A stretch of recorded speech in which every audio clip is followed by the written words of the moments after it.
Hello, ladies. Hello, all. That's Mark. That's the Crawford girl over there to the left, on the bottom.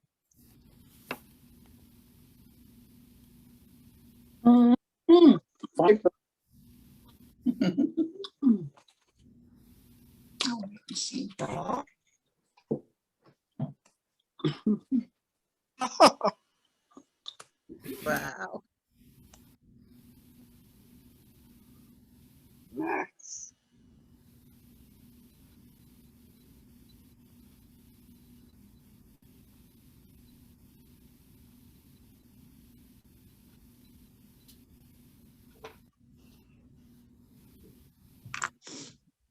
Hello, lovely ladies.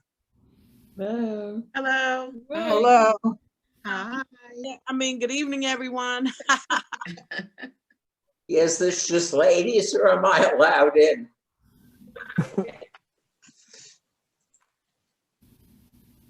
You're more than welcome to be here, sir. Thank you. Oh, It's look much at Cynthia. appreciated.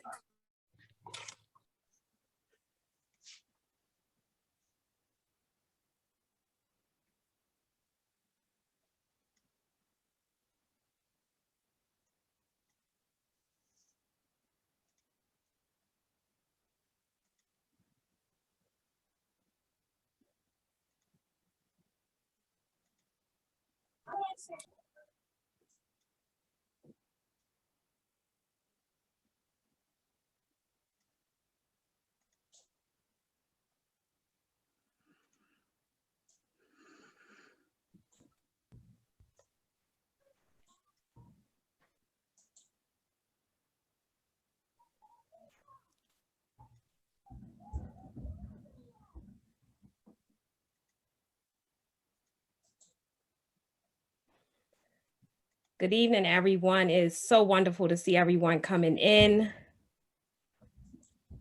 Lincoln University, friends, family, alum, current students.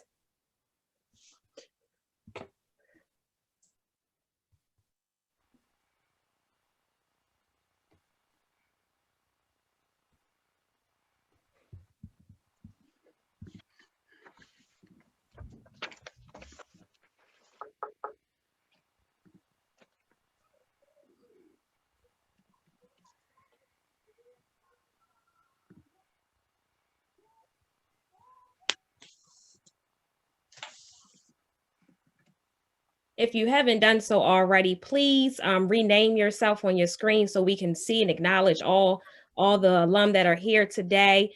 For example, you'll see my name. It says Brittany Stevens. Class is so fine, 2009. If you can rename yourself.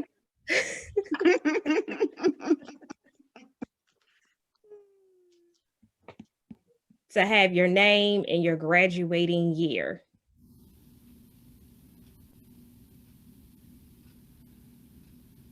So who starts? We're just letting people come on in, Miss Binky.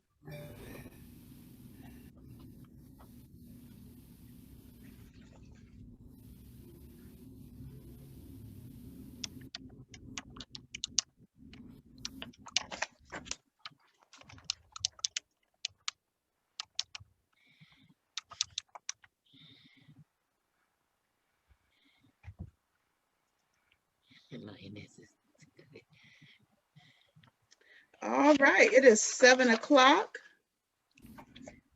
and we're going to get started. Guess we can stop the pictures. Hello, everyone, and welcome to a celebration of Lincoln Women Pioneers. My name is Dawn Easter McCoy, and I am the chair of the AALU Programs Committee. A hearty hello to everyone. I'd like to say hello to Dr. Allen, Brenda Allen. Hi, see you there.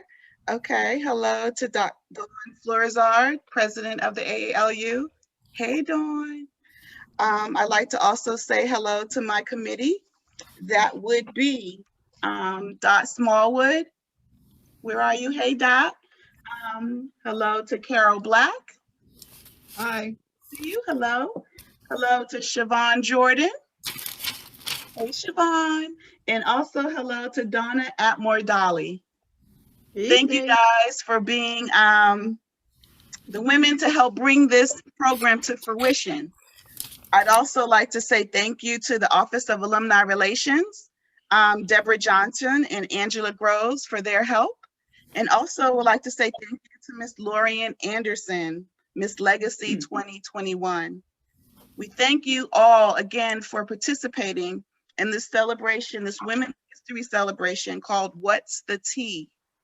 We are here to hear the stories of campus life from the first ladies of Lincoln University. And that would be the graduates of the 1950s and 60s. We want to hear and learn what it was like to be the firsts and how they forged a new path in a historically male-only culture. Just to give you a brief housekeeping rules, we'd like you guys to keep yourselves muted and use the chat feature for any questions that you may have.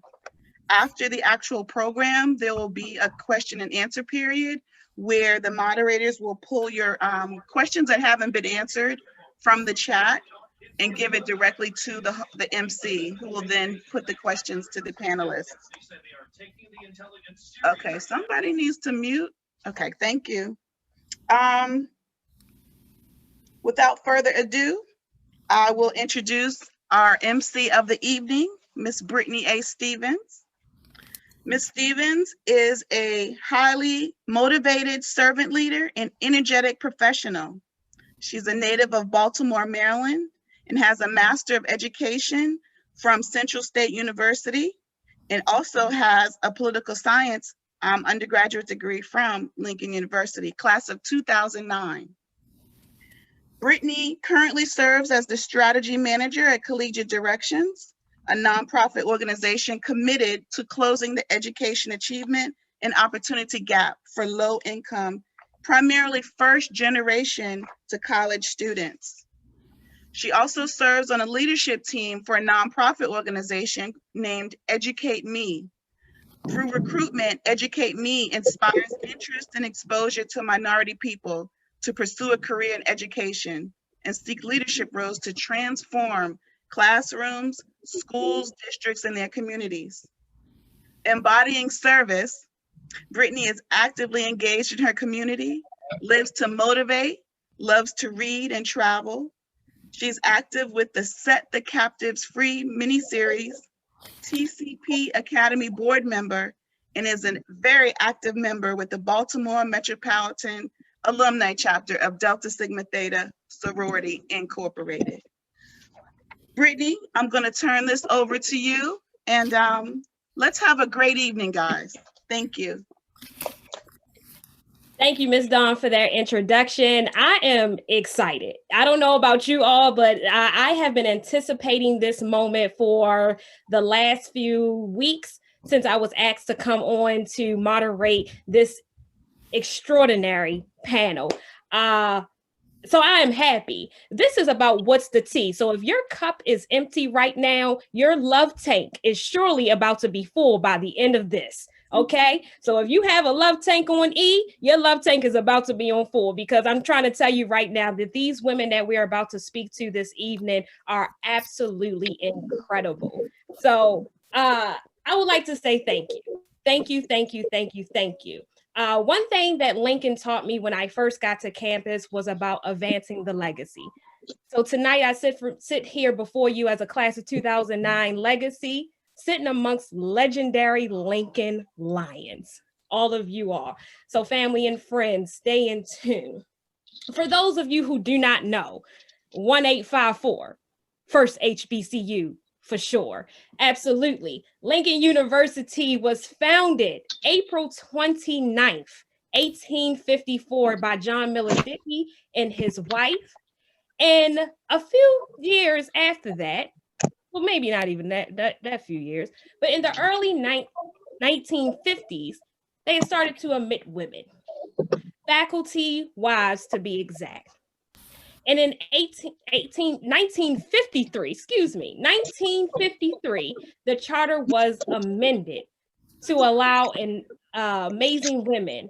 These women, I want to say, are risk takers, they're trendsetters, they are globetrotters. They are motivators, okay? They are the catalyst of change. They are everything that we always hoped and dreamed to be.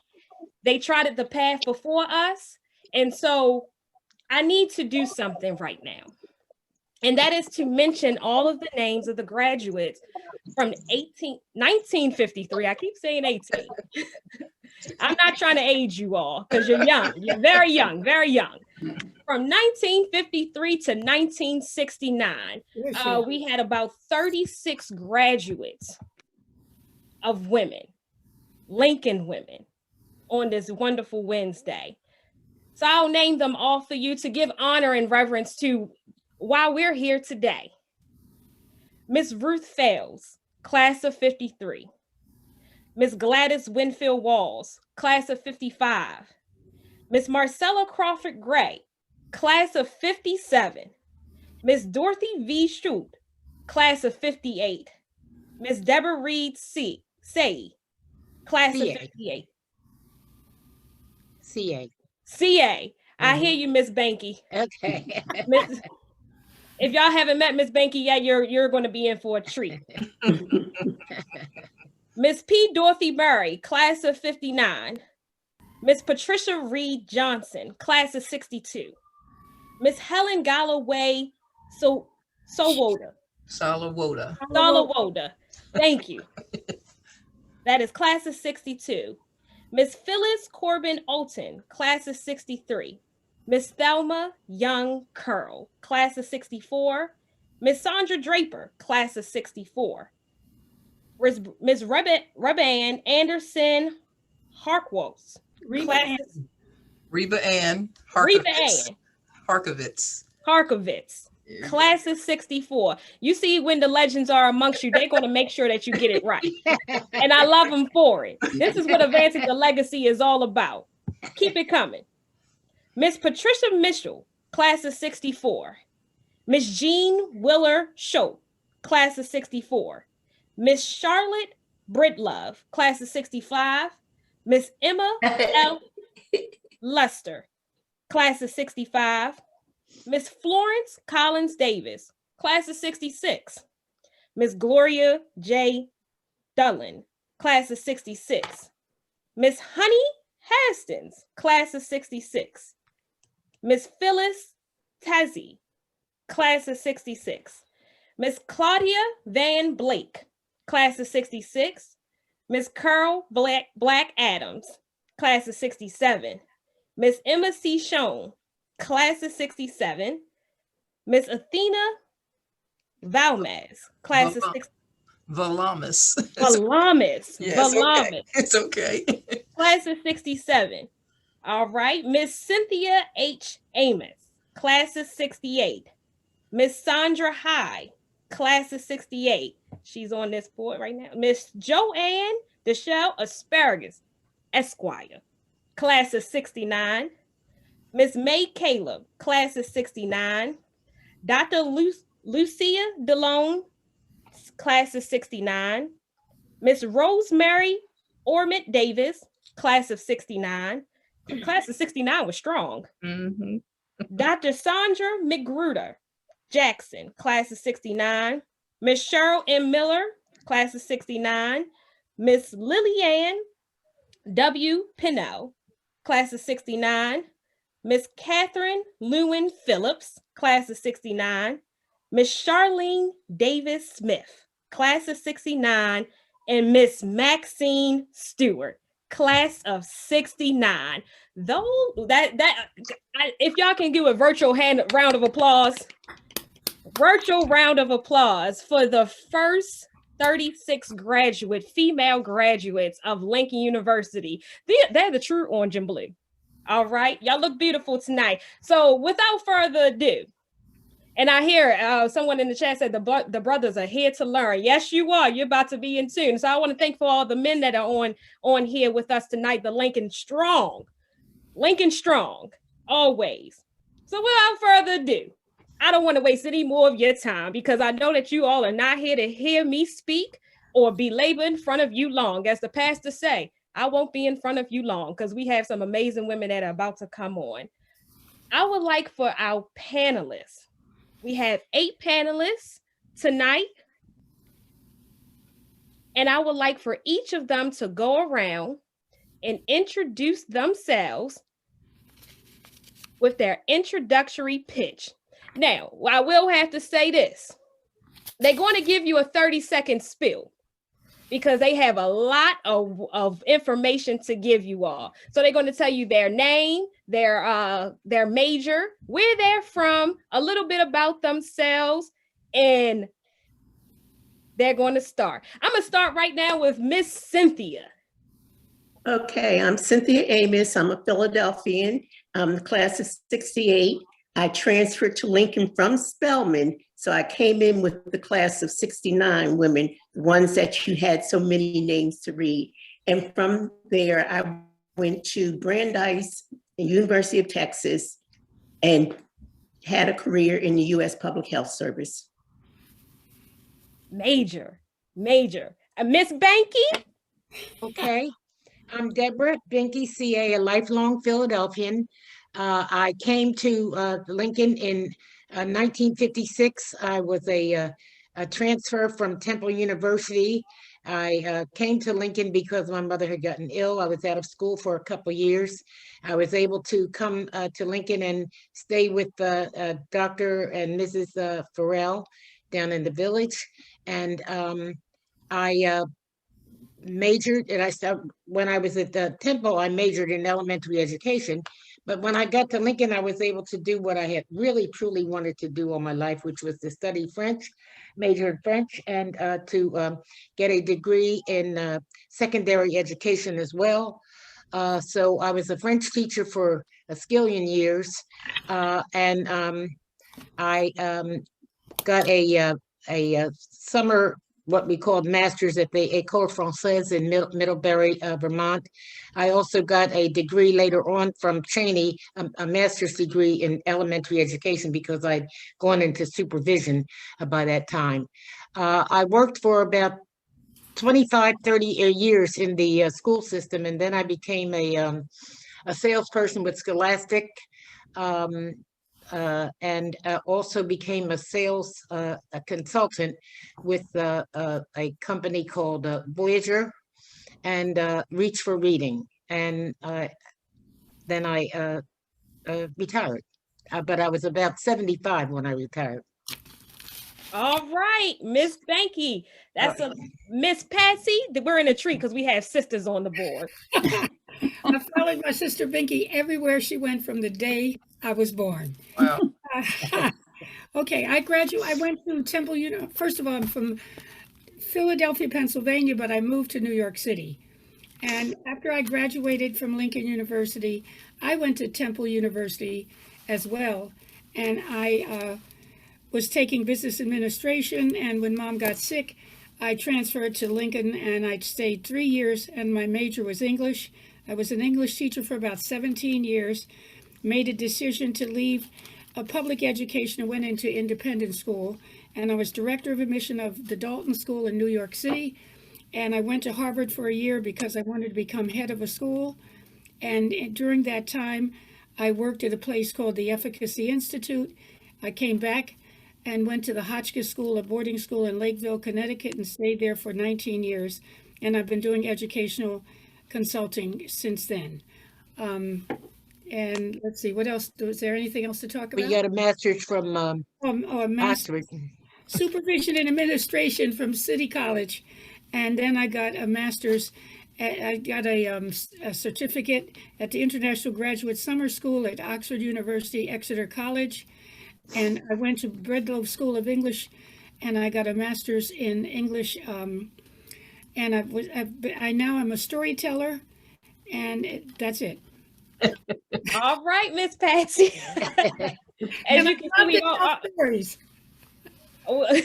As you can see, we've only gotten to our third person, and we have a well-rounded and educated. Right. Wow. All right. Next up, Miss Charlotte. Charlotte Breedlove, are you talking? Yes, ma'am. Yes, ma'am. Yes. I attended Lincoln. In 1962, I went there. I had formerly been at Penn State, and I came in as a transfer, like many. I was there until 65.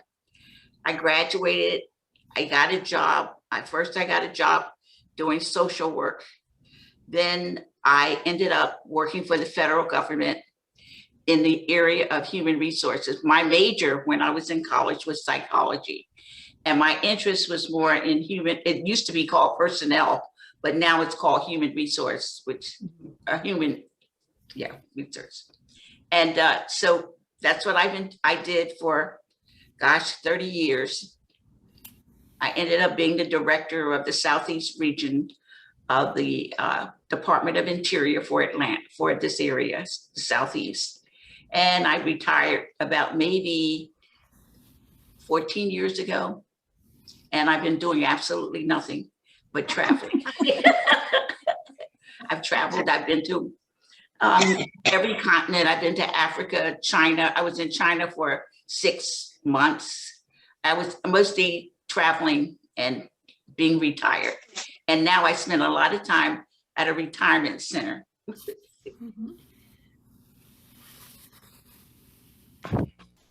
You're living. You're living. They say if my living is in vain, no one's living is in vain on here tonight. That's right. Miss Curl. Can you hear me? Yes, I can hear you just fine. I entered Lincoln University in 1963. I majored in English and I graduated in 1967. I taught middle school English for 2 years. I also did a secondary education program at Lincoln. After 2 years, I was called back to Lincoln University to recruit students, a job which I absolutely loved. And a year after that, I was recruited by the University of Pennsylvania to recruit minority students, to direct their minority recruitment program. So I did that for about 6 years.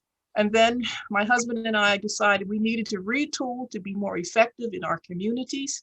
And we both went to law school together. We shared one lunch bag and one set of books, and we both graduated. We made it. We then opened our own law office. We practiced for about 25 years together until he became ill and passed away. After that, I returned to my ancestral home in Chester County, where I was born and raised, actually near Lincoln University. And actually, at that time, I sort of I never left Lincoln, actually. I've been involved with Lincoln University all of these years, either through the Alumni Association or through other efforts to support the university. Came back and I did some work for the Secretary of Health, Education, Resources in Delaware. I remarried a Lincoln man, Joe Williams, class of 68. He happens to own a State Farm agency in Delaware. And so I obtained an insurance license and I've been working at his side ever since.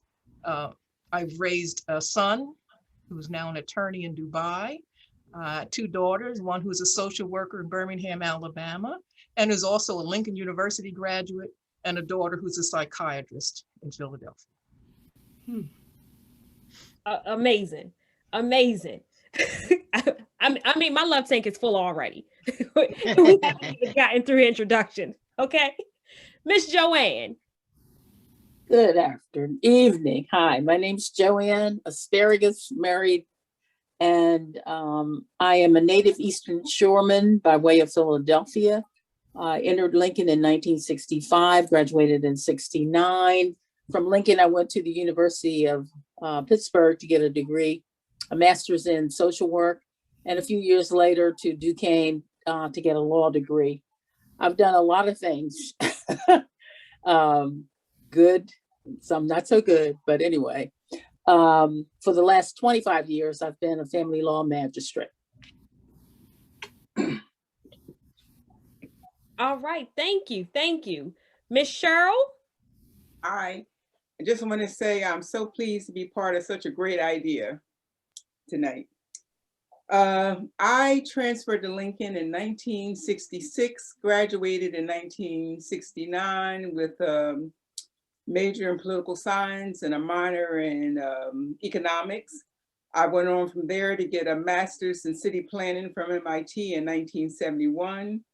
And in 1988, I got a PhD in political science from the University of North Carolina at Chapel Hill. For the first 10 years of my professional life, I worked in human service agencies, federal, state, local, and nonprofit.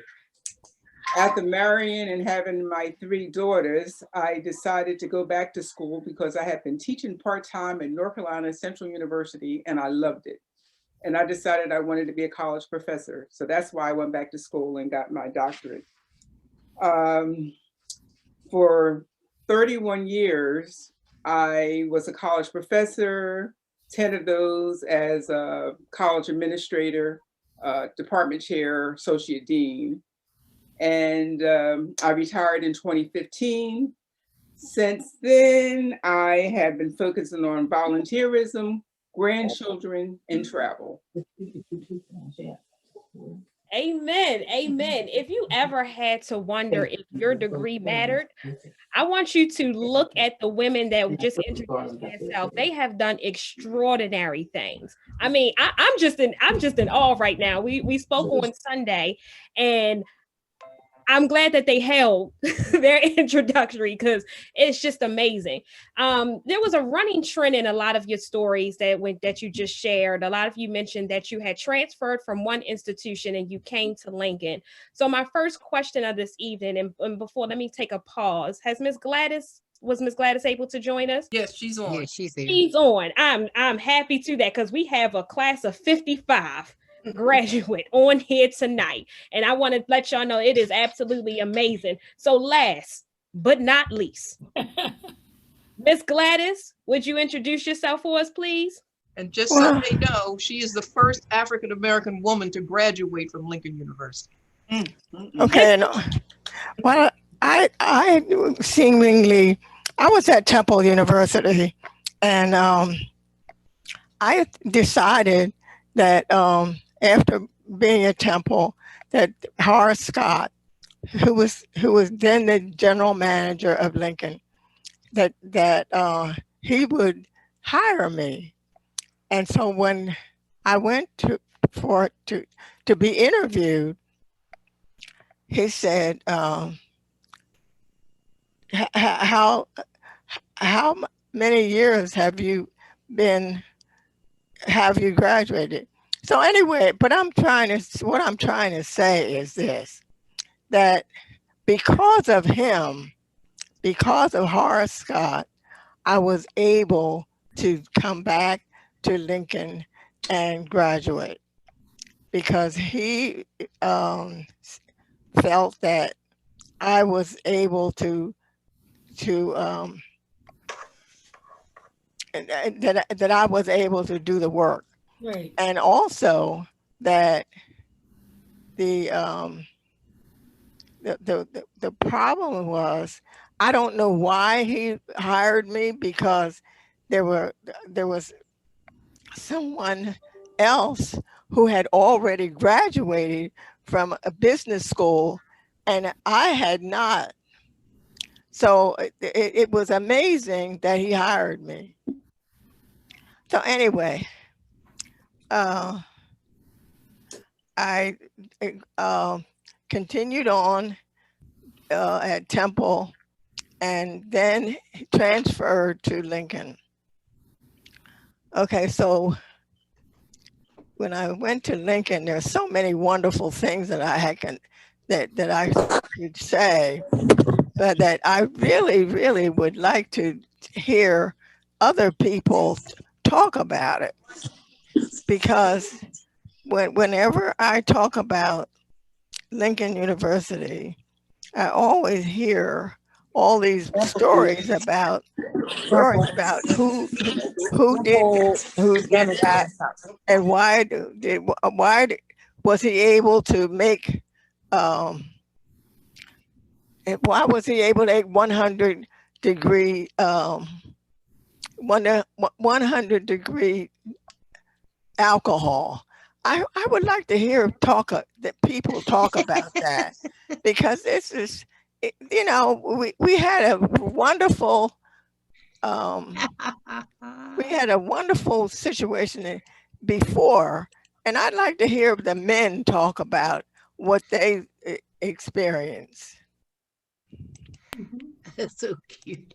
I love it. I absolutely love it. This is history. That's a living legend right there. The first African-American female graduate of Lincoln University, class of 55, Miss Gladys. I mean, we are in full. We are in full, and this is a treat. This is a true treat. So I hope that you guys take all of this in. My first question: what brought you all to Lincoln University? What brought you to Route 1, past the cornfields, the smell of the mushrooms, past the Amish? What made you transfer, as many of you all did, transfer from another institution to Lincoln University? What brought you to Lincoln? And I want to hear from Miss Banky first. Oh Lord, okay. Yes, ma'am. All right. Later on with Miss Gladys, she's talking about 100-degree liquor. She means 100 proof. Sometime we'll have a private conversation about that, Gladys. All right. Oh, I like but really what they drank was wine. But anyway, mine was truly, really a financial situation.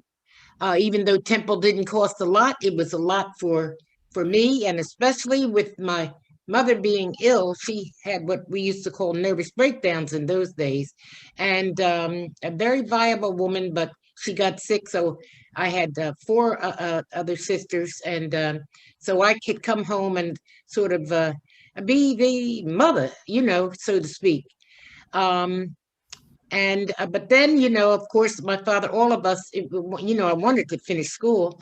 So Harold Farrell said to my father, who had been a classmate of his at Lincoln, and they graduated in 1934, why don't you have Benky come out here? She can help Mary with the kids and what have you, and so she won't have to pay any room, and she'll earn her board, and her tuition will be covered by a senatorial scholarship. So that is how I came. But I had a history of Lincoln because my father had gone there and my grandfather, and I was familiar with it because at that time they would have homecomings, and Daddy would take all of us children out there, for the homecomings. And it really turned out to be one of the best experiences I ever had in my life, and I'm eternally grateful that I was able to attend Lincoln and then move on further from there. I want to say too that Mr. Scott, who hired Gladys, when my husband was there at Lincoln, and he was not a boyfriend from Lincoln, I'd grown up with him, but everybody used to run from Mr. Scott because he was the one who was trying to catch the people who didn't pay their tuitions, okay? So Mr. Scott, he was a fine gentleman, and when he gave Gladys that job, trust me, she had to know what she was doing because that man could get the money, all right? Okay, that's it, all right. All right. Miss Cynthia, how about you? What brought you to Lincoln University? From Spelman. Yes. So I'm a Philadelphian, as I said, and I wanted to go to an HBCU, and I wound up going to Spelman, which, as you know, has a very good reputation. And I had my oldest sister lived in Atlanta at that time. But I went there and I was miserable. Because I'm the youngest of 5, and I was pretty much very sheltered, and I missed home. And my sister left Atlanta in my second half of my freshman year, and I knew that I had to go. And so I wanted to go to an HBCU, and my oldest brother recommended Lincoln, that I look into Lincoln, because he knew that they were going to have resident housing for females that next year. And I did want to be on campus. I did not want to be a commuter. So with that coming about in 65, it was like the perfect match for me because it was closer to home. And so I left my, following my sister to Atlanta, and I followed my brother. He didn't go to Lincoln, but he worked there. And so I went to Lincoln, and it was the best decision. It worked out so well for me because it also helped me to find my own voice, but we'll get into that. We'll definitely get into that. I love it. I absolutely love it. I would like to know, when people are going out to recruit more students to go into school, they always want to ask, how are the living situations on campus? And I want to know, back then, in a male dominating territory as a male institution, how was the living situations while you were there? Miss Charlotte? Well, actually, we were not in a dorm. We were staying in the quote village. And I had a roommate. It was just like being in a dorm. And the first year, Emma Burrs and myself were roommates, and we were the two that were staying there. The second year, that's when they started recruiting more girls. Mm-hmm. And then it ended up that we had something like maybe it was the second year, but we had maybe 4 girls staying at the house. Each one shared two in a room. And it was sort of like, we did everything together, hung out together, went to whatever activities, and went to class. The hardest part was getting up early if you had an 8 o'clock class.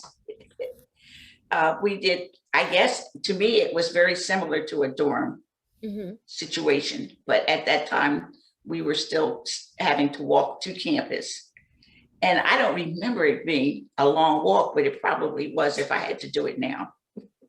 Oh, okay. So she was a road runner. Yeah, and what happened was, and she provided us with meals, breakfast, lunch. Mm-hmm. So it was like being in a dorm in the sense of it, but not being in a dorm where there are like 25 girls or 10 girls. Yeah, I would like to know, you mentioned 2 things. You said road runner and village. For the people that don't know, I need someone to explain to me, what was the village on Lincoln University's campus? Miss Patsy? I don't know as much about it because remember, I was the one who came in from Philadelphia 3 times a week. Okay. Binky knows better. Yeah, well, but really, the village was just a further down the road from the actual buildings of Lincoln were. That was just a thriving community. There were people who lived there who had raised their children, who had, had homes. Many of them worked, I think, at Lincoln. Right. Maybe not even professors, but, just in doing all the things, working in the plant, of Lincoln. And it was just called the village. And I guess I said, what is it down there? They said the village. So it was the village. There was also a vets village. This is where the returning veterans and their families lived. An area down, I think, behind, now it would be behind maybe Living Learning Center. Okay. And the term road runner, you called Miss Charlotte a road runner. Miss Cheryl, do you know anything about the road runners? That was before my time. When I came, we had a dorm. I thought the road runners were the guys who were getting on the road with cars to go to see the girls at Cheney. Oh. Going up the pike, they used to call it. That's what I thought it was. They called us who lived at Dr. Farrell's, because we had to come up Route 1 to go to classes, so they called us the road runners. Oh, really? See, but see, that was after I came, because I guess I was the only road runner at the time. Right. So I did, but I guess so, because it's coming all the way from down there all the way up. We didn't have cars, we walked. Right. Well, the village that we stayed in, I don't think now you can actually go to the village or walk to it as easily as we did at that time. Right. They built or locked it up. Wasn't there a general store down there? Didn't they have a I don't store? remember any general store. All I remember is the house that, we never went to the store because we ate everything there. Oh, okay, but there was a store down there. Yeah, but I'm positive. I know Gladys would know. And sometimes we would go up to the highway to go to some of the restaurants, but other than that. Oh, they didn't have oh, honey, the only restaurant I knew was at the, what was that place that you would, what did they call it? Where you could go and get a hamburger and all that stuff right on the campus. What was the name of it? The Roadhouse? Yeah. Not the Roadhouse. That was off right on campus. Oh, that was on Route 1. Yeah. That was on Route 1. Yeah. No, at something on the Lincoln. campus. You mean What was Sissy? it called, Patsy? Sissy. Sissies. It was something that was right on campus, at where you would go and get like hamburgers and all that kind of stuff. I don't remember what the name of it was. If you I couldn't can't afford, By the remember. time we were there, eventually they built a student union, which was Right. yes, we didn't have. here. I No, love I was a hearing roadrunner. that it I was hasn't a been so roadrunner. many years that between each all of you, and so much has changed. Right. I love to know about that. So one thing that we want to know as women, since we are majority women, and this is to honor women on tonight, the legacies and the legends. Miss Gladys, as the first female graduate, can you tell us how did the women get along on campus? How did the women get along? Yes, did they get along? What was the relationships like?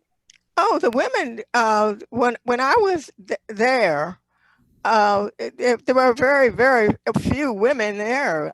Right. So therefore, there was no women to get along with. Right. She's right. Okay. So I'd like to hear them from the men, because they must have some very interesting things to say. Like, I can tell you how did they make the alcohol? How did they make 100-degree alcohol? I'd like to hear from the men. Gladys, if I may, the picture behind me, these were women at Lincoln when I got there. There were about 20 women, if you can see them in the back. I can see. And we were all close. Right. I love it. I love it. I love it. So wants to know about how the men were on campus and what they did. I want to know what was the Lincoln man? How was the Lincoln man on campus? How did they all treat the ladies when you were all on campus? And I see Miss Cynthia, you was trying to chime in. Do you know how were you treated by the men on campus? Respectfully. Oh, that's not what I was going to chime in on, but I will say, because we really didn't cover that first group of residential females on campus, and our dorm was the alumni house. Okay. So I think, listening to the other ladies, that was the first time where there was a large group, and I put large in quotations, of women living together on campus. So I think there were about 25 in there, Joe? 18. 18 in the house? 18. Okay. And so we got a lot of attention from the guys. Mm-hmm. They would let us know what they thought about us by dropping nickels and throwing nickels at us when we walked across campus. Right. And for those of you who don't know, when we went to Lincoln, the grading system was from 1 to 5, 1 being an A, and 5 being an F. Mm-hmm. A nickel, thus meaning they didn't think much about your looks. Right. And they pretty much, declared us all to be nickels. And there were some among us who didn't mind having the nickels thrown, because they said they weren't too proud to bend down and pick them up, because that gave them money to go to the Roadhouse and get Sissy's hoagies and stuff, hamburger hoagies. So, Cynthia, wouldn't you say they were for the most part, they were respectful of us? Yes. What? They were. I mean, they would say things like, okay, for example, when we got on campus, right, there were no lights on campus. Right. So they put this handful of girls on this campus with these guys, and then they said, oops, there are no lights. So that, I think within that first week, they strung all these lights off of these wires, because they knew there needed to be some lights. Now, and the guys during that time, they used to say, we could do whatever we wanted to do to you guys and nobody would ever know. But they were just messing around. They weren't serious about that. No. For the most part, they were pretty respectful. Excepting there were those who who I think had some pushback because they weren't real happy, with women coming on. But I think that was the exception, Joe. Yeah, I agree. I think, that, people were concerned that it was no longer going to be all male.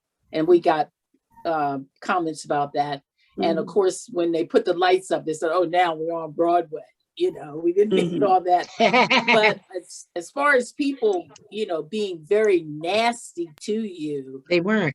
They weren't. No, they weren't. Also, women earned the respect because a lot of women were setting the grades in the classes. Yeah. They had to defer to that. Right. That's There's no exactly arguing right. that the women were not up to speed because the women were leading. Right. It And I think dispelled also enough that their belief that we all came in there just to find a husband. Right. And so, yeah. That was and remember Sam Brown, they had this form because we had a white dorm mother. Yeah. Poor Miss Minor. And Sam Brown, Sam Anderson was, and Rocky were concerned that we were being that we had this woman as a dorm mother, and she was harmless. So, I think she was really afraid of us. But I must say, I think all of us had our own personalities and really were not intimidated. Right. Kathy attacked someone who was 6 feet tall over a recorder. I mean, most people would not have gone to this length, but and I'm like, I was stunned that here she is, 5 feet or 4'9", right? And Dick Body is like 6 feet, and he had taken the recorder when she was supposed to get it, and I honestly thought she was going to take it apart. But I mean, most of us really stood our ground with these guys, and I think that's what Carol is saying about it. I mean, we didn't kowtow to them. Can I say something? Go ahead, Miss Patsy. Okay, it's in my time. I was there before we had bathrooms for girls. So I was at University Hall many times and I had to shoot the Vail Library to go to the bathroom. And so Eddie Mandeville, who was a friend of mine with whom I met the first day, and he said to me, I'll hold the door for you, Patsy, while you go to the bathroom. Right. And he was really elegant about that. To this day, his wife, he and I, and their children and our kids have gone to camp together. We had a relationship which was really terrific. And so the guys really tried to help. Because there were only 2 of us at that time. And, you were really stuck. If you had to do something or go off the campus, they were always ready to help you if they had anything to do. I listened to them mostly because they were, how girls always cry when boys leave us? You should see boys cry when girls leave them. I used to pat more boys. Please, okay, you'll survive. And some of that came back on us, which was really good. Traveling with young men from Philadelphia on up. Binky's husband, Harry, was a history and political science major, and he taught us history. We always got A's in the class because he would teach us history from the time we got into the class till we got onto the campus. Larry Neal met me. He lived on the campus. He begged for me to be in a play. I was in a play called An Enemy of the People by Henrik Ibsen. It's about pollution in water. And he and I got to be very good friends. He was one of the first last poets. We had people like Gil Scott-Heron who were really doing big things off the campus. And these kids, we were solid friends. We're still friends with a lot of the kids who went to Lincoln University. That's what my parents did. They were good friends and they stayed friends till death. There were no women bathrooms in University Hall, and even up to the time I graduated. Right. We still had to run across. I don't know where we went somewhere. Yes, I don't remember where. Behind the trees. Eddie saved my life. I'll tell you that much. Yeah. Wow. Maybe we went to the library. Nickels thrown on you to running across campus. I mean, let's talk about perseverance. What made you persevere through these challenging times? What was your your light? What was your why? Why did you continue to go through and matriculate at Lincoln University with so much on your shoulders? What made you do all that you have done? Miss Patsy said, "Don't call me right now. I understand." So I want to hear from you, Miss Cheryl. You have gone on to do great things in your life. So what made you persevere during your time at Lincoln University? I was just so fortunate. We were talking about guys, and I can truly say that Lincoln had the best of guys, and they had a few of the worst of guys. I saw young ladies cry who got nickels thrown at them. It wouldn't have been me, but some did. But I experienced the best. I ended up in Lincoln because I had a friend, a guy friend, just a friend, and I came home from Grinnell College in Iowa and had no idea I could never go back until I hit Philadelphia. And I told him, I said, I'm so unhappy. It was the civil rights movement. He said, do you have a transcript?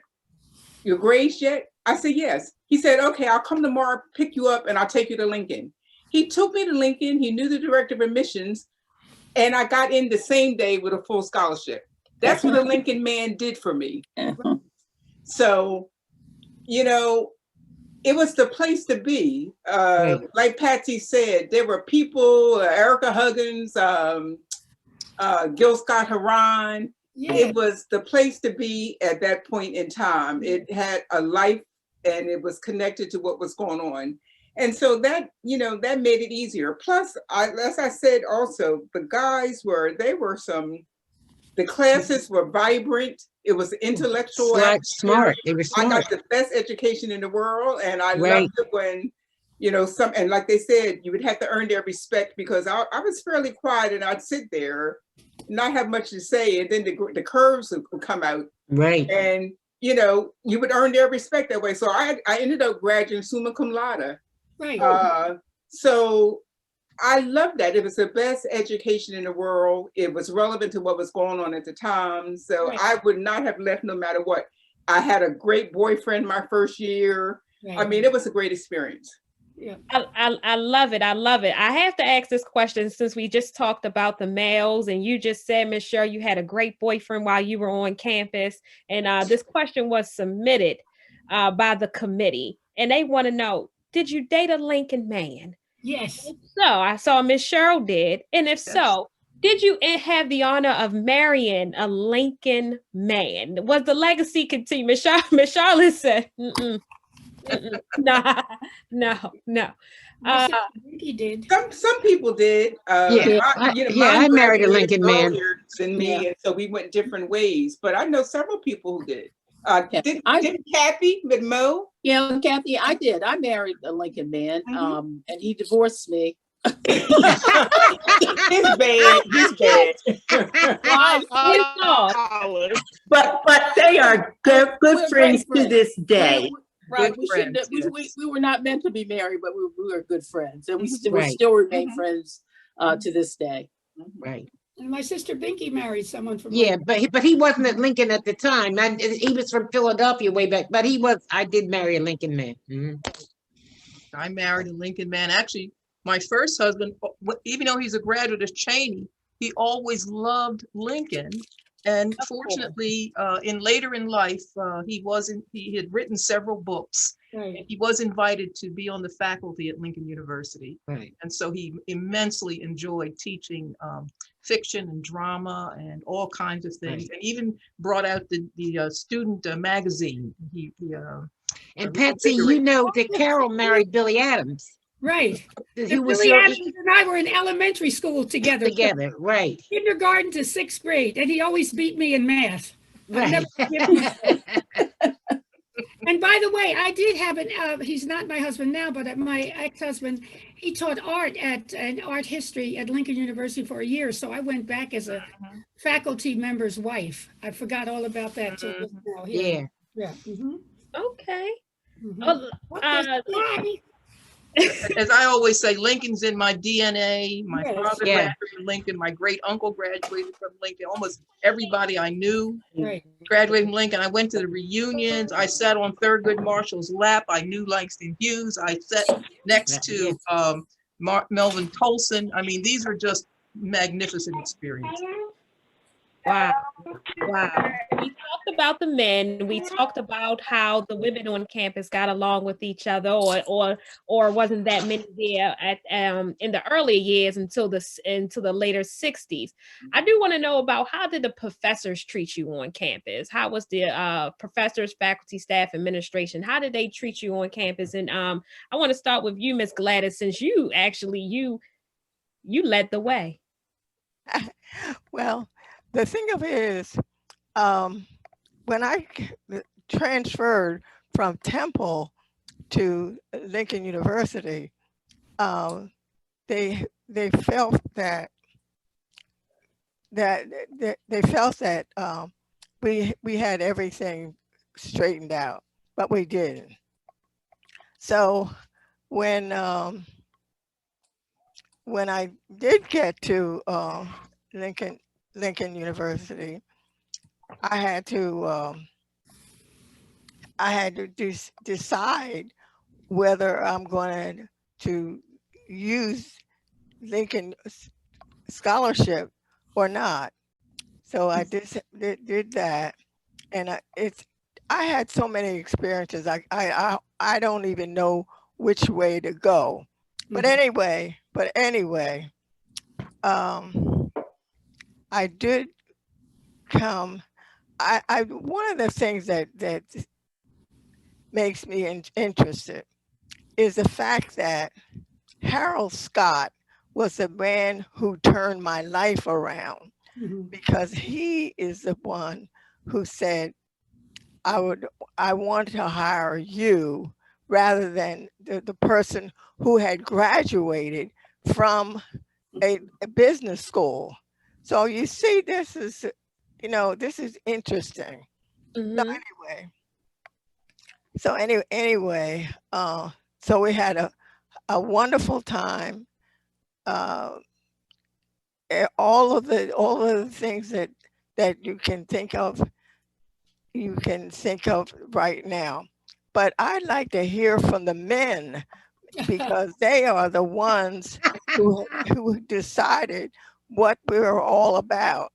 So I hope that the men will enjoy coming into this meeting. Yes, we're going to have some of the men are going to ask some questions. We're going to turn it over about 8 o'clock, and we're going to ask some questions from the chat. And my first question is going to come from a man, just for you. So Miss Gladys, we're going to make sure we're granting every single wish for you tonight.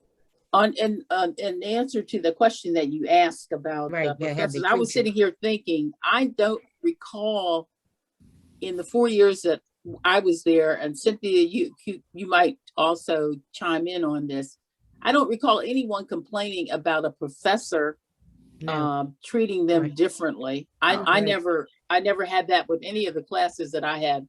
I either. I may have tried to get different treatment, but I don't recall that was ever an issue. No, you respected it. So if you did your work and you studied and didn't come in like an airhead, they gave you all the, it just was no different. They were just, I can't explain it. Because I was, for one thing, I wasn't the most brilliant thing on the planet, but I was going to be brilliant when I was in those classrooms. Nobody was going to call me dumb and stupid, okay? All right. Right. Yeah. Because I went in with an attitude like that.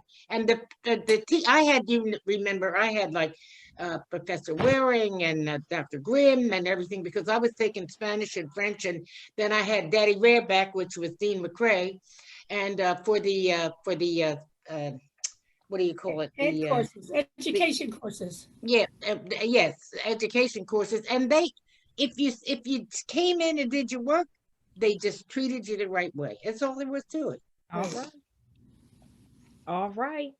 I want to know, a lot of you guys, of course, was there from 53 to 69. Did you guys have any clubs on campus, or did you join or start any clubs or organizations while you were there on campus? No, I was in this play, and they needed a woman called oh Christ, I can't even remember, with Pie Wacket. What the heck was the name of it? Bell, Book, and Candle. Yeah, Bell, Book, and Candle. I didn't want to be in that doggone play, but they needed somebody. They needed a woman, and you had to hold this cat named Pie Wacket, and I was scared of cats. Okay, and I would just sit up there like like this. I was in the play, and then I was in a couple other things. I think, Carol, you were the one that found the pictures of me in the archives in certain things. It looked like I was in a sociology club. I don't even remember that. And a couple other things, but I didn't start anything. I was just the only female in whatever the males were doing in that thing. I'm sure Carol and Brenda Blount, I guess, were the pioneers for the sororities, because Carol was, I think you had already pledged when we came, and Brenda was already in AKA. So we had our first AKA line and Delta line while we were there. But I think we just joined the organizations that existed. I was elected secretary of the school. I think it was my freshman year. And probably nobody else ran but me. But yeah, I don't remember creating anything. Didn't you join the chorus? Yes, I did. I sang in the choir. I cannot sing, but they had 7 of us. There were 7 of us, and I joined the choir because the choir traveled. And so I like to smile. So I was on the front row. Brenda, all the other girls could sing. Maxine, Brenda, Janice, they had beautiful voices. I, of course, was just mouthing the songs, and I was just smiling. So we were in New York at a concert, and as people came up and said, "Oh, that must have been you with that beautiful voice." But they all made sure that I did not actually sing with the choir. I just traveled with the choir. But they didn't have, and we didn't have physical education because again, they didn't have any program for women for physical education. So we had cheerleading. We did cheerleading. That was our gym requirement. Wow. All right, so my last question before we get to the audience questions, and it's going to be the first one is going to be from a male, Miss Gladys. I would like to know, what was your one most impactful moment that happened while you were on Lincoln's campus that still sticks with you today? Like, what is that one memorable thing that sticks with you today? I'm gonna give some people a time to think about it, but because I see some of y'all like, oh, what was it? It's so many memories, so many good memories. So, Miss Curl. There's so many. I think a defining moment for me was the choice of my major, because I really didn't know when I wanted to major. I just loved everything. And I remember having a conversation with Dr. Farrell. And actually, this was during freshman orientation. And in those days, freshman registration was in Grim Gym and was always hot as hell, at least 100 degrees. And you had to go around and get every professor to sign off on your course.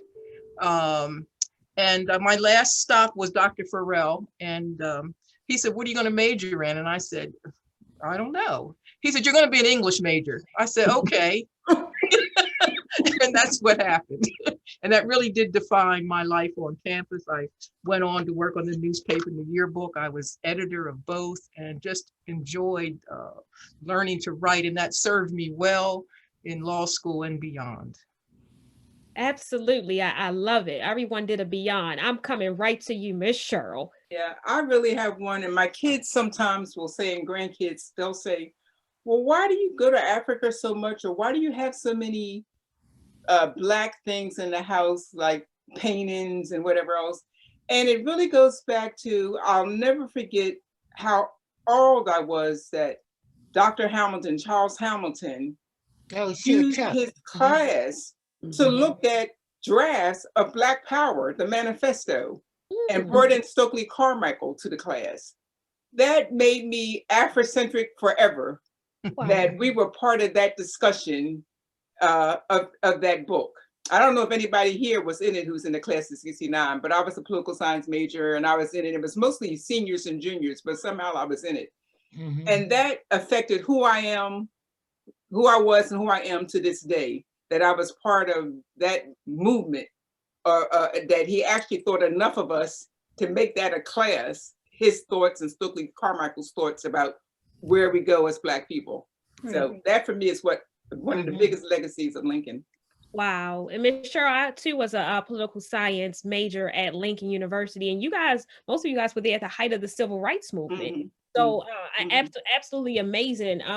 Miss Charlotte, do you have your one impactful story? Gosh, you're making me think. I'm not just a little bit, just a little bit, Miss Charlotte. I remember the one thing we did do some marching during the civil rights, but it was very little. And we went to there was a movie theater in Delaware, in Wilmington, Delaware, and we would go there every weekend and march. And it was very cold. And then we'd come back, and it turned out that the whole situation was resolved immediately because someone from another country came in and they were not citizens, and the State Department stepped in and made them integrate the movie house. But that was what happened. Now, there were so many things going on. I don't remember, I can't hardly remember being in school. So bad. All right. At that stage, I don't remember anything. But it was just a great experience. The guys were great. I mean, they were always friendly. I don't remember, and the professors were always friendly. You know, I don't remember anything negative about the school at all. And it was very, you know, it helped me in my career. I mean, the fact that I ended up in Atlanta was because someone realized that I had gone to school at Lincoln University and recommended me for a job in Atlanta. And that's how I ended up living here.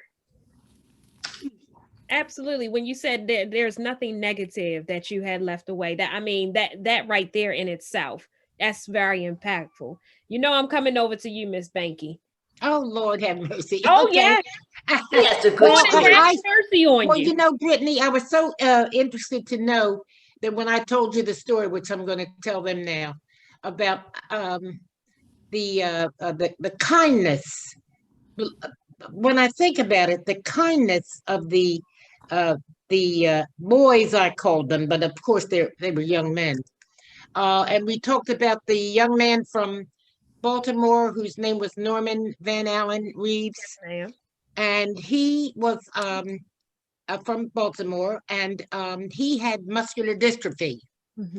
And so in order to walk across the campus, many days he would just lope along, and it was agony for him. But there would always be someone who would see him with that painful walk and run to him and put him on their back like this, and he would be like this, and they would walk to University Hall or what have you. He had a great personality. He was a nice guy. He was given by us because everyone at Lincoln everybody got a nickname. And Norman Van Allen Reeves, that majestic name, the young man who could barely walk across the campus, his nickname was Speedy. Speedy Reeves, all right? Now, Speedy could but now I'm telling you, it took him so long. Speedy, and I said to Brittany, she said, you know, I said, you're from Baltimore. I said, do you know? She said, yes, I do. And what did you tell me? He became a council member. Isn't that what you said? He became a council member in Baltimore. In the Baltimore area. But they were so kind to him, you know, and kind enough to give him a nickname, you know, that you would think he was making fun of him. It just said what he was. He wasn't Speedy. He gave him that name, but they were kind to him. Yes, yes. You know, that's what I liked about it. Innately, they were, as the young men when I was there, innately they were kind. They were bright. I'll never forget, and then I'm gonna shut up. I'll never forget standing in front of a university hall, and we were, it was a beautiful, beautiful day. We were waiting for the doors to open. And there was a young man whose name was Theodore Miles. Well, Theodore was from Jabip somewhere, and he had a real country accent, and his name was Country. So he was Country Miles. But he was walking across that day, and he looked up and he said, "My heart leaps up when I behold a rainbow in the sky." Everybody laughed. Everybody, but you see, they were poetic. They were bright. I can't explain it. I just really. You would have thought that they were going to be animals, and they could be animals. But I mean, basically, they were bright. They were kind. They were nice. I love it. As some good brothers say, he ain't heavy. He's my brother. Yes. I would like to, does anyone else have an impact moment? Because we do have questions coming in from the chat. And I know, please forgive us if we do not get all your questions answered tonight. I mean, this is such of a wealth of knowledge, and I don't want to have anyone feel slighted. But I do I did want to say one thing. I can't think of one moment, because all 4 years, so much happened. I mean, it would take a long time to go through everything. But Cynthia and I did Lincoln University campus on a compass, her senior year, my junior year, and that was amazing. We did 4 continents, I think it's 8 countries.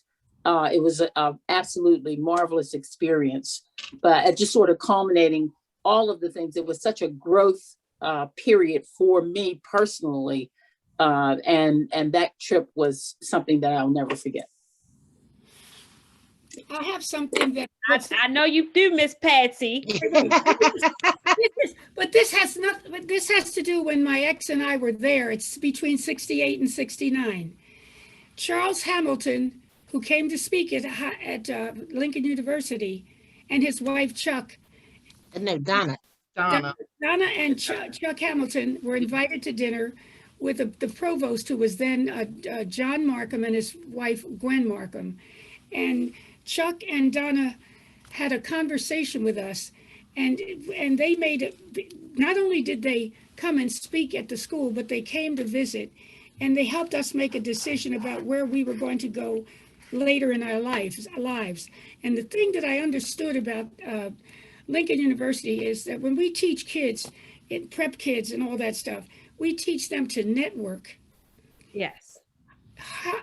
Lincoln University was the school of networking. Although you didn't pay much attention to it, you just hooked up with people and knew them from later on. And the most impactful thing happened while we were there from 68 to 69. I think it was Martin Luther King Jr. was killed, and Alvin Ailey dancers were on the stage dancing. And they came and told us in the middle of the evening that the Martin Luther King had been shot. They didn't know if he was dead yet, but they already knew he was dead. And they didn't tell the Alvin Ailey dancers until it was over. And they told the Alvin Ailey dancers, and literally, they stand up and they're so tall and they're majestic, and they just almost fell apart. It was an amazing and astonishing thing to happen. One, that Alvin Ailey was at Lincoln University, and they always brought the best and the brightest people on our stages, but also that was a night that was so impactful, which I have never forgotten. I mean, that is not a downer or an upper, but it's about networking and knowing people and being there when things were happening. It wasn't a school in a bubble. It was a school for everybody. And many of us were disciples of Dr. Hamilton. Yes. When he was teaching at Lincoln at that time. Right. And they were writing Black Power. And it was my honor and privilege 2 years ago to go to a celebration marking the 50th anniversary of the publication of Black Power. And I have a magnificent picture with Dr. Hamilton. Right. Wow. So let me get into some of these questions in the chat. And so Miss Gladys, and these were given to me from a woman, but I hope that this first question is from a man. And I would like to know, did you experience any racism in Oxford while you were there, Miss Gladys? Oh yeah, they were terrible. Racism. Yes, ma'am. In Oxford. Oh, you mean in general? In general or in the school?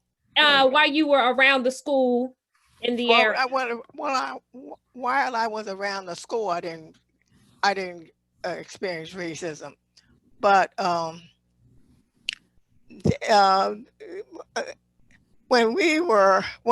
I was there, I was working in the business office, because I told you that Miss Horace Scott hired me.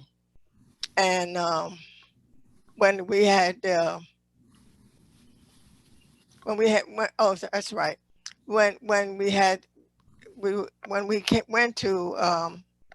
business school, not business school, but when we went to school, he always gave us a time that we could leave and to come back. It was just a wonderful experience. Mm-hmm. When was the last time you all have visited Lincoln? I know some of you spoke about homecoming. When was the last time you came to Lincoln's campus? Well, the last time I came to Lincoln's campus was about 4 years ago. Maybe like 4 years ago. And there was always an alumni night. Mm-hmm. And it was a big one. This is big. And Grace Frankowski, she knew everybody. Yeah. I love her. So yeah, she knew everybody at Lincoln. And so it was, go ahead. I was going to say, everyone knew, Oxford was not welcoming. No. And neither was any of the other small communities in the area. And we knew it was Klan territory. Yeah. So you never went to Oxford alone. No. Right. And I will say it's much better now. I mean, relationship between Lincoln University and Oxford has just been tremendous. But we were aware of the Klan. We saw crosses burning in my time. Sure. Oh, really? It was prejudice. Oh yeah. Rising Sun, Maryland was very close, and they had the Klan. Yes. Huge Klan. Right. Yes, huge Klan rallies. Right. Mm-hmm. Wow. And I do want to let everyone know that is listening that this is being recorded. I do see some people are saying that we should do this again. So we're going to get on the planning committee so this can happen more frequently, because I mean, it's so much packed into this 1 hour setting that we won't be able to get to everything. But I do want to ask another question that is coming in from the chat, and it's coming in so quickly. So I'm trying to make sure that I read very fastly, because I do not want to disappoint the well-educated women on here. You're not. You're doing a great job. Thank you. Oh, from Miss Patsy. Keep it up. Keep it up, girl. Keep the pressure on. I'm going out with all of you ladies. Lions roar. Well, Lions roar. Hail, Lincoln. All right. Someone asked about what was the experience with John and Erica Huggins, the Black Panthers? Uh-huh. I think they have the names. I think they have the names wrong. Erica Huggins. They're much talking about John. What was John's last name? They just last name was Huggins. He was president of the student council. You talking about John and his wife? Huggins. John Clark and his wife. But Erica was not. Yeah, Erica was not married when she was on campus. That was, I think it was my sophomore year when Erica was there. She was only there for a year. And that actually, I think the very next year, wasn't it 68 when they had the Chicago, she was involved with that and arrested. But to my knowledge, she was not married when she was on campus. That's right. Mm-hmm. But they were activists. They were part of the struggle, and they left school because of the struggle. Right. Mm-hmm. Yeah, right. To go back to California. Mm-hmm. That's when she was with Bobby Seale, in Chicago at the Democratic National That's right. Convention. Oh, whoa, And that's rough. Let me ask, would you all do it again? Would you Oh, go? yeah. Yes, yes, oh, no question, without question. Yeah. without question. Yes, No absolutely. reservation. Y'all would do it all over again. Absolutely. Yes. Yes, absolutely. Absolutely. That's what I love to hear. Anytime I run into a Lincoln woman, a Lincoln woman, a Lincoln man, they say that their best times in life happened at Lincoln University. And I can truly attest to that. I can go anywhere in the world and Yep. run into somebody from Lincoln. You want to see somebody. Mhm. You're going to see somebody, and it's going to be love. Right. It's going to be love. It's going to be fellowship. It's going to be some gems. It's going to be, it's going to be a gathering pot of information. And Right. that's what I truly love about Lincoln. I say I was raised in Baltimore, but I grew at Lincoln. Yes. I am Lincoln. We Right. all bleed orange and blue. We are Lincoln Lions. This is the Lady Pioneer session. I mean, and this is on Wednesday. This is a Women's Crush Wednesday. That's new lingo for y'all. I don't know. I like it. Well, we invented resilience, I think, especially that first 35 or 40. You could not come out of there and not be resilient for life and know how to engage in life. Right. Right. Absolutely. Absolutely. Miss Charlotte, you had to say something? No, I was just going to say the quality of the education was the best. I don't think Yes. we could do any better. Absolutely. Absolutely. I mean, It it was a was. small school Yeah. and you had almost individual instructors. I mean, Mhm. it went because there weren't sometimes maybe only 4 or 5 people in your major. Right. Mhm. Yes. And so it was just the best. And probably for many of us, it was the first time we even saw a Black professor. Right.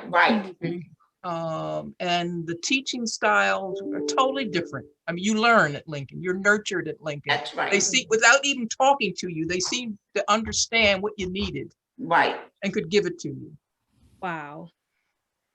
So I want you all to go around. I'm going to start with Miss Gladys to have one word that describes your Lincoln University experience. That would say Lincoln University. I would just say lucky, very, very lucky to be a part of it. I love it. Lucky. Miss Banky? Enlightened. Enlightened. Oh, I love that one. Enlightened. Miss Patsy? Extraordinary. Extraordinary. Miss Charlotte? Wonderful experience. Wonderful blessings. Miss Cynthia? Mine was taken, so I'll say eye-opening. Mm-hmm. Miss Cheryl? Formative. Mhm. Good, Cheryl. Miss Carol? Yeah, somebody took mine, but I would say life-changing. Life-changing. Mhm. Miss Joanne? Amazing. Amazing. I mean, all of those words combined in one. We just need to have like a portrait of all the Lincoln women pioneers, because we hear so much about the men that have trotted the path of Lincoln University. And not to take anything from the Thurgoods, from the Langstons, the Kwame Nkrumah, the Nana Ezekwe, all of those people, the Roscoe Lee Brown. I even heard of did Paul Robeson attend Lincoln? No. Oh, wow. Oh, he went to Rutgers. He went to Rutgers. He didn't graduate. Right. His father did. His father did. That's what he was raised in a village. Mm-hmm. That's right. All right. I see. I'm That's learning right. something. You got You got it. Information. Yeah. So I am so happy to hear all of these things from these first women that have done things on campus. And I want to get a portrait with all of the names that you just said with you on it. And we need some shirts to come out. Yeah, here. I want that women's shirt. Yeah. Mm-hmm. Yeah, Miss Becky says she wants a women's shirt. I'll buy it. Yeah. Mm-hmm. I'm gonna buy it for you. Oh, Lord have mercy, child. I told you were well raised. I think Leslie Jordan Anderson is listening. She was spearheaded this t-shirt effort, and I think she's going to come forward for us. Oh, wow. Like that. I want to write down. I know we have to wrap up in just a moment. Do we have time for just one more question, Ms. Dawn? You have 20 minutes, 10 Yeah, minutes. we have one more, and then we're going to have closing remarks from Dr. Allen and from Dawn Flurzard. So one more question would be great. One more question. So let me get a good one from this here chat. I want to make sure I want to make sure everyone feels included. Do y'all feel loved tonight? That's what I want. Absolutely. Yes. I mean, I feel I told y'all from the beginning my love tank was on full. My cheeks are hurting right now. I love so much. You sound like Ayanna Presley, girl. Just like her. Your language patterning is fabulous. Thank you. Patsy, somebody on chat said you sound like Dr. Judy Thomas.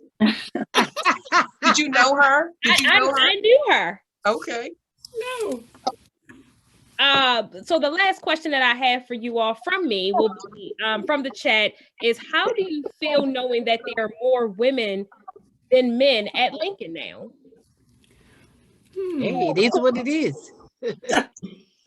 As Becky said, it is what it is. What it is. We'll put that on the shirt as well. Right. Well, Yeah. I think it's great, but I'd like to see more men. Yeah, I would.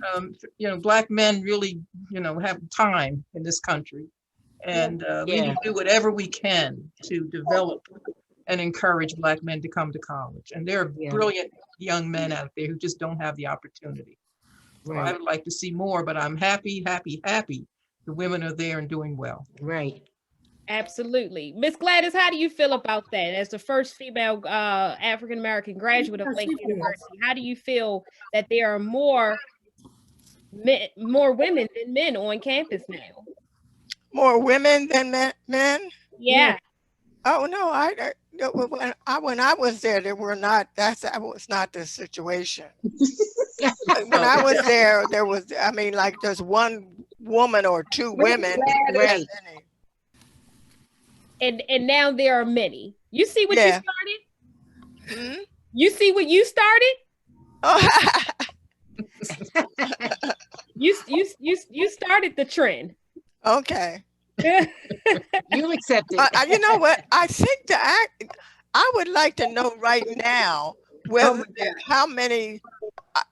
I would like to know how many women there are, and I would think that there might be more women now than there are men. There are. Oh, really? Yes, ma'am. Oh. These are your children. Okay. you started this, so you guys are the trendsetters. Okay. You are the lady pioneers. So we are here because of you all. Well, I know there's a saying that I am because you are because I am, and who are we? We're Lincoln ladies. Right. But you know what, Brittany, I was thinking, Carol, you said that you started and you did recruiting. I guess there needs to be more recruitment again of African American men. I think so. To come to Lincoln. Yes. I think that I'm thinking this is just a personal thing, and then I'll shut up. My kids, all four of them, went to HBCUs. Spelman, Hampton, Cheney, and Howard. But we were so tickled, and we're happy because we were HBCU people. But I was so tickled when my son Jeff, the youngest, was accepted to Princeton. And he was, as a matter of fact, in Michelle Obama's class. But when I think but he went to Howard for law school. But when I think about it, I think that for a while, some of our best and brightest began to go to the white schools. I mean, Harvard, Tufts, Columbia, and while that's a good thing, I think that we need to come back to, particularly in the undergraduate years, to HBCUs. Now, one of the things that has happened that is pretty good is that Kamala Harris is now the vice president, of the United States. And now all of a sudden, a lot of folks are where they were wearing, shirts that said had the big white schools. Now everybody got a Howard shirt on, or you know what I mean? But it needs to come back to that, because that's what we came from. That's what we were. And we were smart, and we could do. And sometimes, and I know people have said I'm a fool saying this, but sometimes desegregation kind of like put us a step back. Do you know what I'm saying? I know it's a wonderful thing to go to what the white man has and what white he got to offer, and we got to go and all that kind of stuff. But it took away our feeling of like togetherness, you know what I mean? And that and we had respect for each other. We didn't think that the white man knew it all, because we were with people, including some of us, who knew it all too. You know what I mean? And I know I'm preaching, that don't make sense, but you make a lot of sense. You make a lot of sense, Miss Banky. You have left us with a charge. And as I turn this back over to Miss Dawn, I just want to say thank you for Wait a minute. We also need to start giving more money to more money. That's what we right. We were getting into it, Miss Patsy. Give money. Everybody who's sitting here today, send some money to Lincoln University. Send it to them. Miss Banky just preached. Miss Patsy's did the offering call, and I'm going to give y'all the benediction for this evening. She's going to give the closing remarks, and then she's going to have Dr. Allen, our esteemed president, to come on. But I just would like to say thank you again for all having me here. Do we have a charge right here? HBCUs are relevant. They are standing. We all grew from an HBCU, and I'm just so happy. I'm filled tonight, and I'm going to go and touch about 10 ladies right now. And I'm going to tell them about my Lincoln University experience to hope to inspire someone to go to an HBCU, and more particularly Lincoln University. The truth. Amen. Thank you, Brittany. Thank you so much. You did an excellent job. And thank you all. Oh my gosh, my cup is full. Right. It is. I'm speechless. But I'm gonna turn the time over to Dr. Allen, our current president of the Lincoln University, so she can give some words.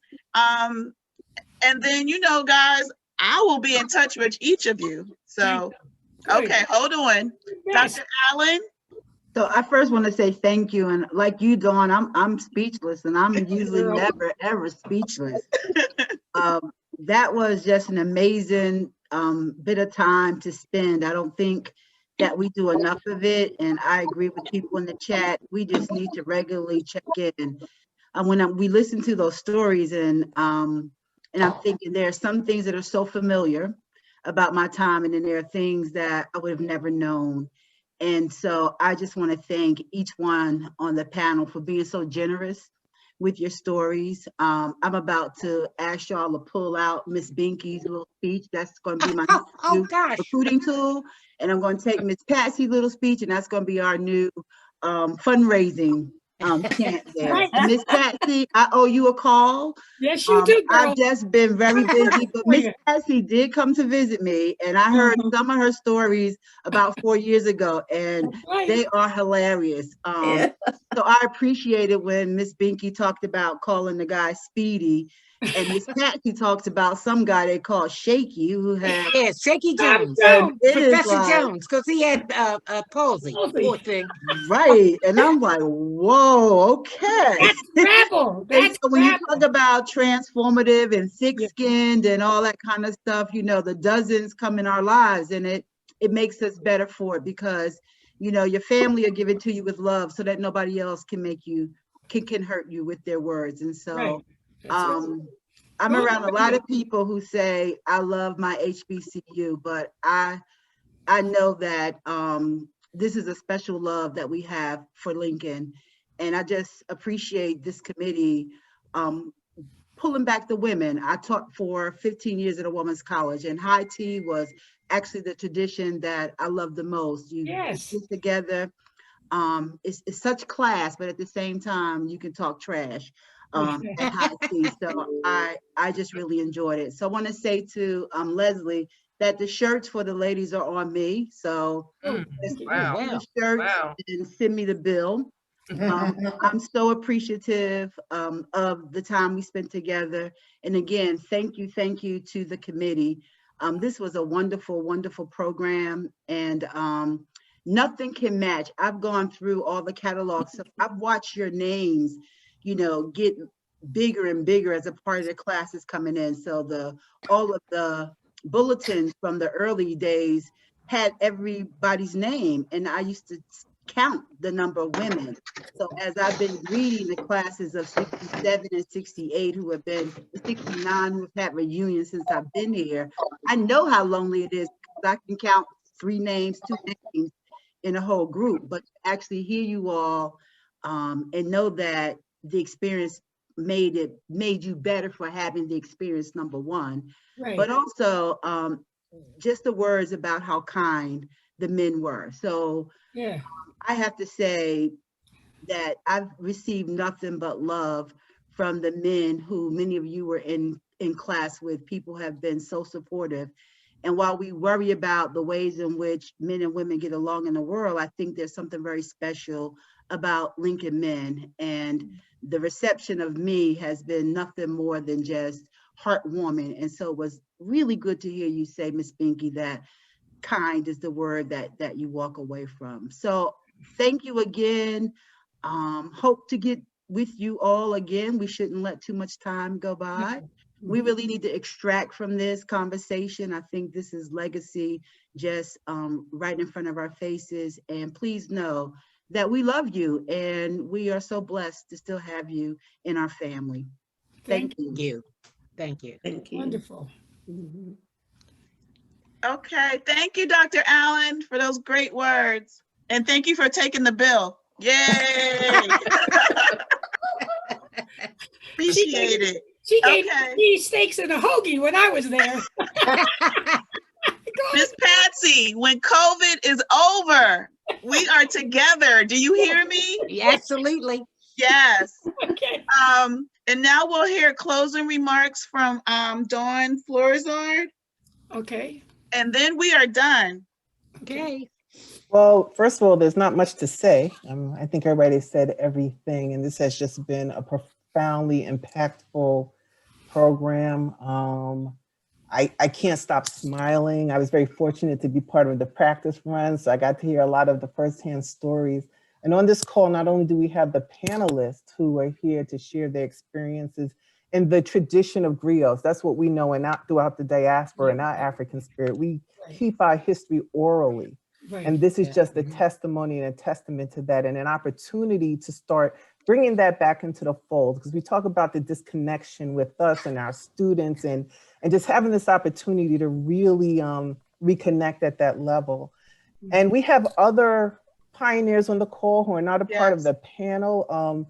I was excited. I met Marita Rivera today, and for those of you who know the gym, it was named after her dad, so that's like a piece of history that you know, one thing about Lincoln is that you always have the opportunity to touch history.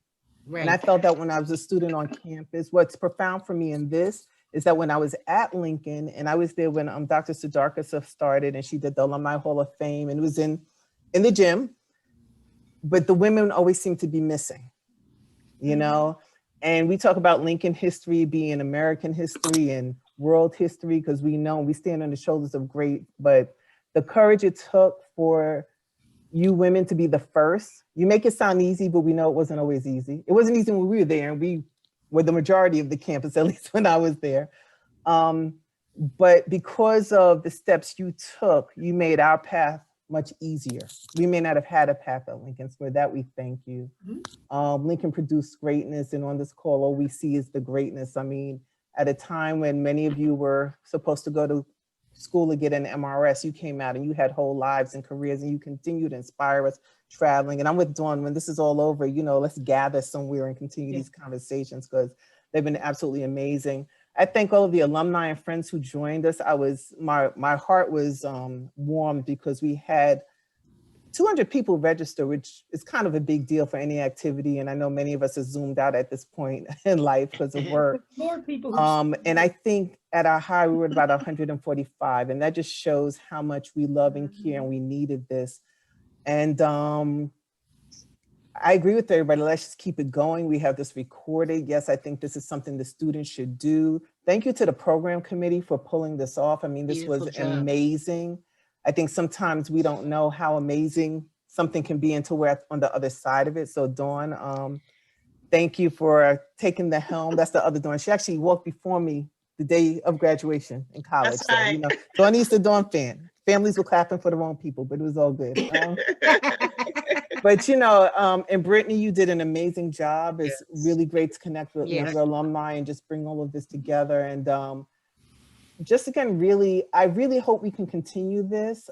Just to give a plug, everybody gave the plugs for giving money and stuff. So, you know, you don't have to hear about my mouth about donating, but I will say that Carol Black also has been doing work with Dr. Bunton with the class with students where a lot of alumni come in and speak. There's one tomorrow. We'll send it out to everybody on this. So there are lots of opportunity to reconnect and re-engage. So please take advantage. Please tell us more of what you want. Please get involved and engage with the Alumni Association so we can have more of this, and definitely help us reach not just our other alumni, but our students as well, and create that bridge and step into the gap, because that's what we do. So again, thank you, everybody. Thank you. You're welcome. Thank you. Mm-hmm. Well done, ladies. Yeah, well done. Okay.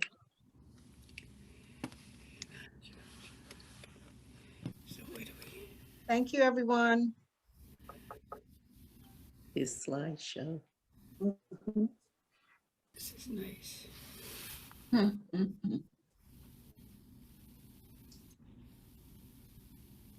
Good night. Night. Good night. Good night, everyone. Thank you for coming. Good night. Thank you Night. for pulling this together. Thank you. Bravo. This Wait is a till great tonight. slideshow. Yeah, wait to see the pictures. Yeah. Yeah. That's honey. Wow. Beautiful. Beautiful. This is great. It is. Wow. Good night, daughter.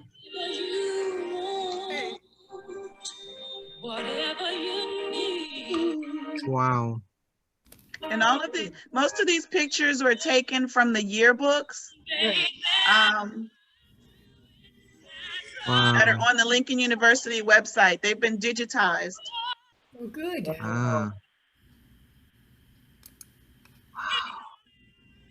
Oh, wow. Look at Dash.